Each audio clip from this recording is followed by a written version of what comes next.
Hi, this is Eugenia Mitchell, host of At Home with the Mitchells. Thanks for listening to the following podcast on Public House Media.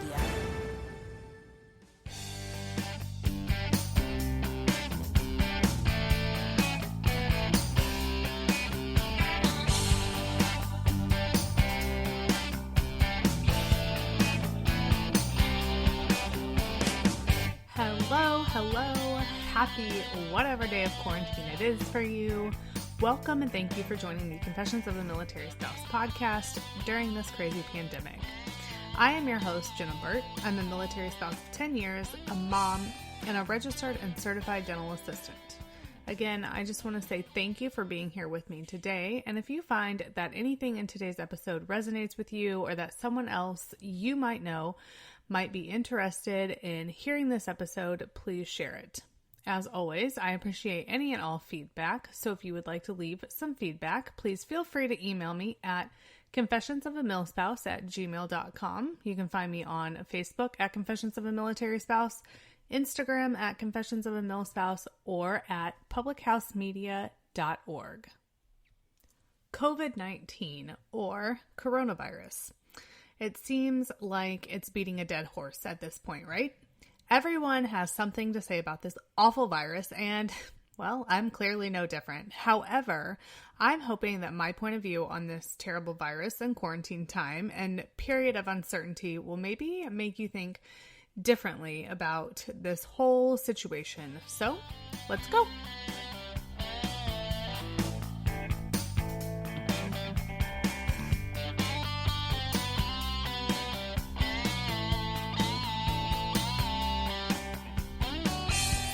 What do I know about this COVID-19 virus? Well, to be honest, I'm not even sure because it seems like the information is changing literally every minute.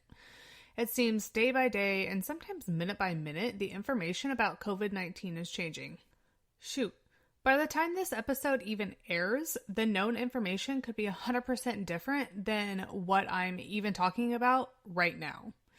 I also think that's part of what makes all of this so scary is that we don't really know a whole lot about this virus. It seems like a lot of the information that's known is up and coming and almost speculated, meaning how long the virus can live on hard surfaces, porous surfaces, clothing, hair, how it's transmitted. Can pets have it? Can pets die from it? The list goes on and on.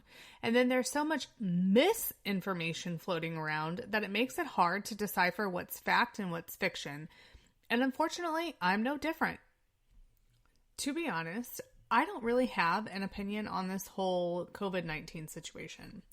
I'm not one of those really strong, everybody needs to stay at home people, but I'm also not one of those, screw it, I'm going to live my life as normal people either. I guess I'm somewhere in between. What I can tell you is that currently, as I'm writing this episode, March 29th, the state of South Carolina is not on a mandated stay-at-home order. Again, that could change at any given moment, but from what I've heard and read is that our governor does not think it's necessary. Now, you all can feel whatever way you want about that. I, again, have neutral feelings. What I do know is that this virus is scary and there's a lot of unknowns and there are a lot of people, unfortunately, dying from it. But I also have questions like the following. I understand the idea behind the stay-at-home order, which is to hopefully flatten the curve. But here's where I question that thinking. Mandated stay-at-home orders still allow for essential personnel to be working. As we all know, essential personnel are healthcare workers, military, postal workers, grocery stores, etc. So even though we are staying home as mandated, those essential personnel are still out and about and still potentially being exposed, since a person can be a carrier but not show symptoms for days or even ever. So if every single essential personnel are exposed to someone who is a carrier, let's think healthcare workers, then when these stay-at-home orders are lifted, those essential personnel are going to be reintegrating with the general population that's been staying at home, And isn't it possible for those essential personnel to basically reinfect those that were staying at home, therefore causing another widespread outbreak of this virus? I mean, healthcare workers do not have the proper PPE to protect them against the virus. And we all know military members are eventually going to continue coming and going from places that are infected, so they can most definitely be carriers of the virus. And then they bring it home to their significant others, children, etc. So I understand the idea of flattening the curve, but I question in all actuality if that will really be that effective. Also, I know this is probably an unpopular opinion, so please don't shoot the messenger, but I am entitled to my own thoughts, opinions, and questions just as much as everybody else is. Now, am I an essential worker being a dental assistant? Technically no, I guess, unless it's an absolute emergency, and even then, it is recommended that we wear proper PPE, which again, no one has, to see patients. I am still working. My days are limited, but only because patients have basically determined that for us. Not because it was recommended that we shut down, except emergency basis, but because patients aren't comfortable being in the dental chair at this time, which I think is fair enough. I have been given the option, though, to continue working or to take time off and file for unemployment. I'm sure you can figure out what I've opted to do so far. Again, I'm entitled to my own reasonings, my own thoughts, and whatever else you want to call it, and I may lose listeners and supporters and other people over this, which in all honesty sucks because this episode is not about whether I'm working or what I'm doing to help flatten the curve. There really is a bigger purpose which ties into my last episode about mental health. If you listened to my previous episode about mental health for military spouses, then you already know this piece of information, but if you have not, you definitely should. But what I need you to know before I continue talking is that I struggle with parenting. I was a stay-at-home mom for the first 13 months of my daughter's life and realized that being a stay-at-home parent was not for me. In the last 7 years, I've struggled to come to terms with that and be okay with that. I don't think so much for myself, but for everyone else. And because I feel like society dubs me as a terrible parent because I enjoy working and I'm not cut out to be a stay-at-home parent. Then, cue the global pandemic called COVID-19. It is literally parents like me, our worst nightmare imaginable. We are mandated to stay at home with our children 24/7 for an undetermined amount of time. Now, you guys, and I'm sure everybody else loves our children. We really do. But if you can admit that you're not cut out to be a stay-at-home parent, then you can also admit that sometimes being at home with your child for those extended periods of time are not good mentally for either you or your child. And speaking of the children, believe it or not, children, especially mine, thrive on routine and schedule. And now they are thrown into a global pandemic and told they may not go back to school for the rest of the school year. What? So not only is all of this hard on parents like myself who aren't good stay-at-home parents, it's also really hard on the children that thrive on a schedule.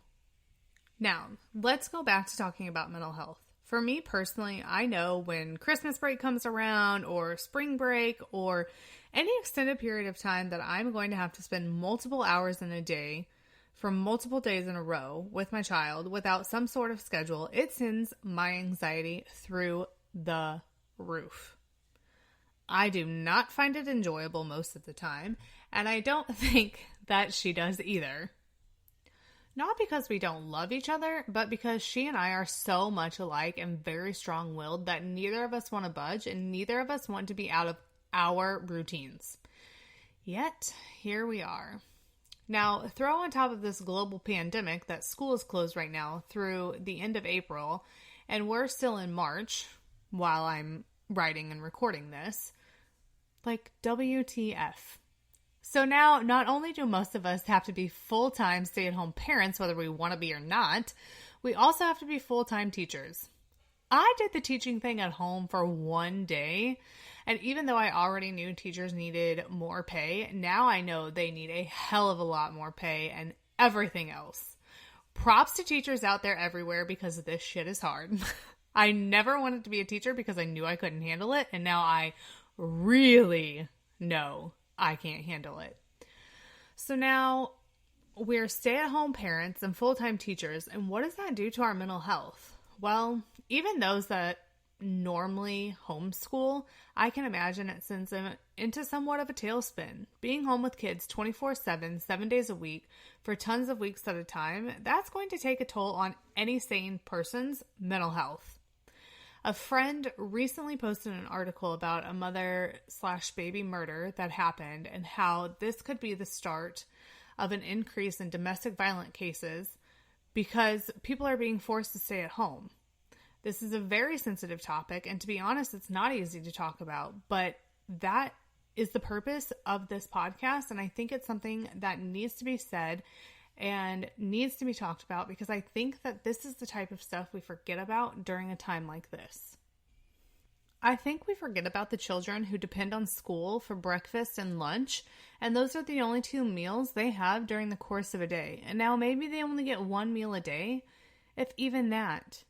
I know there are tons of schools offering free breakfasts and lunches, but in a time like this, I can imagine it's hard to say that you need help. So maybe those parents are too prideful to go to the school to pick up breakfast and lunch for their kid or kids. Or maybe their school and no surrounding schools are offering that. They're laid off from this pandemic and they don't have the money for food. Now what?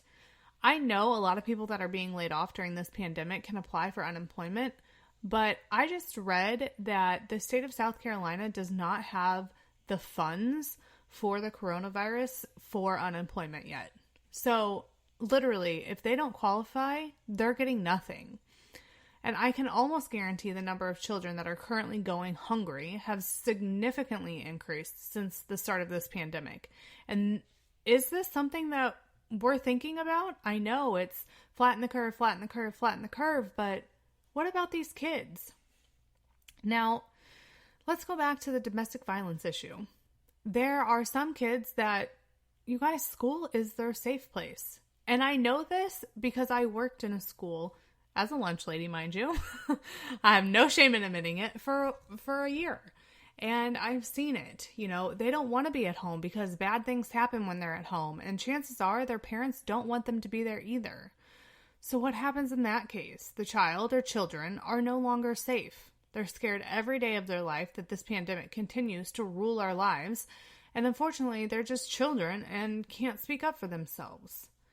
It makes me really wonder if anyone has thought of that.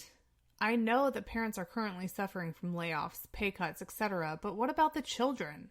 Are they suffering as well? I'm sure there are some kids that are absolutely loving this time off and making tons of memories with their parents, mine included. Those are the children who have good parents, though. During this time, I can't help but think about the less fortunate children whose parent or parents are struggling to make ends meet, who aren't making memories with their children, and the children who are going to remember this pandemic as the worst part of their childhood.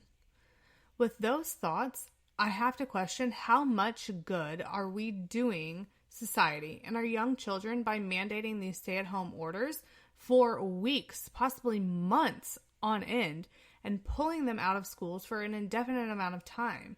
And this right here is why I remain quote-unquote neutral during this time of uncertainty.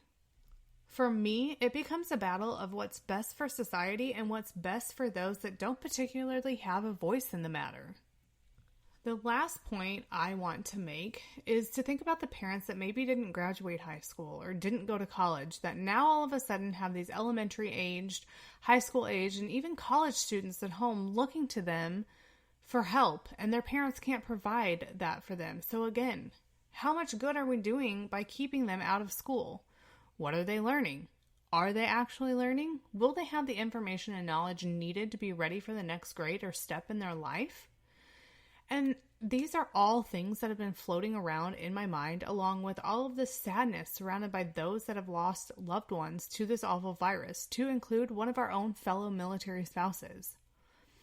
So the best advice I can give during this time, honestly, is to avoid social media and know that you do not have to be the perfect parent, the perfect teacher, the perfect anything during this time.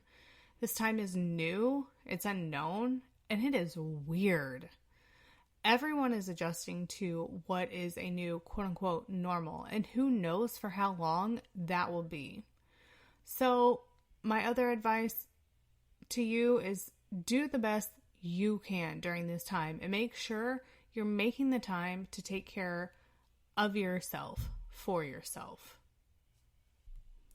I know today's topics have been hard, and I want each and every one of you to know that if you ever need anything, please do not hesitate to reach out to me, completely free of judgment. And if I can't help you, I will do whatever I can to find someone or something that can help. Also, if you or someone you know are a victim of domestic violence, please reach out to the domestic violence hotline at 1-800-799-7233. I know, unfortunately, this is a time where those domestic violence cases will be going up. And I want you guys to know that you are not alone and children need a voice as well. Thank you all for tuning in today, and I hope you are surviving this crazy pandemic one day at a time.